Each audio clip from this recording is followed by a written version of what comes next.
On n'avait pas grand-chose, quelques murs fatigués, des chaussures qui connaissaient déjà les saisons, une table où les assiettes étaient parfois plus nombreuses que le repas.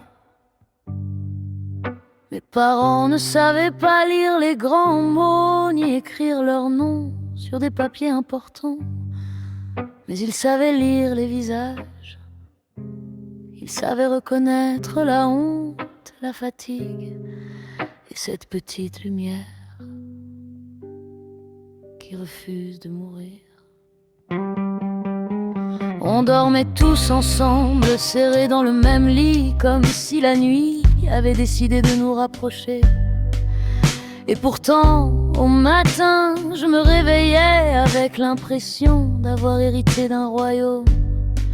Pas de château, pas de voiture brillante, pas de pièces d'or dans les poches, seulement leurs mains, leur silence, leur façon de mettre une fleur dans un vieux verre, leur manière de faire joli. Avec presque rien, ils m'ont appris qu'une maison pauvre peut être pleine de lumière, qu'un morceau de pain partagé peut avoir le goût d'une fête, qu'on peut manquer de tout sans jamais manquer de dignité.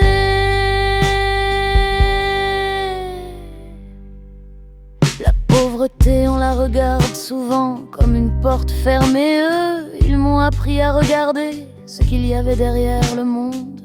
Un monde immense, gratuit, ouvert aux yeux de celui qui sait encore s'émerveiller. Il n'avait pas de livre, mais il connaissait les histoires que racontent les saisons. Il n'avait pas de grandes phrases, mais leurs gestes étaient des leçons entières. Et moi, longtemps après, j'ai compris qu'il ne m'avait pas donné la richesse. Il m'avait donné mieux, la capacité de voir la richesse là où personne ne la cherchait.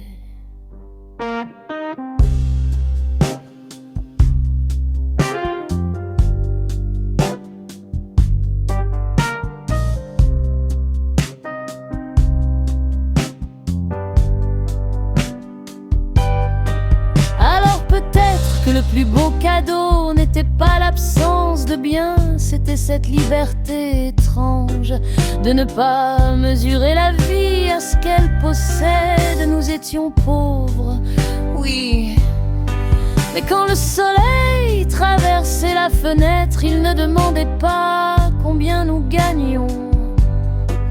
Quand le ciel devenait rose, il ne faisait pas de différence entre les palais et les petites maisons. Et quand nous étions ensemble, le monde semblait assez grand pour nous tous. Mes parents ne savaient peut-être pas écrire les mots, mais ils savaient décrire avec leur vie, avec le peu qu'ils avaient, avec leur courage, avec cette élégance des gens qui ont connu le manque sans laisser le manque leur voler leur cœur. Une vie qu'on peut porter des vêtements usés, marcher droit, qu'on peut avoir les poches vides et les yeux pleins, qu'on peut habiter une petite pièce et posséder l'horizon. Parce que parfois appartenir au monde est la seule richesse dont personne ne peut nous dépouiller.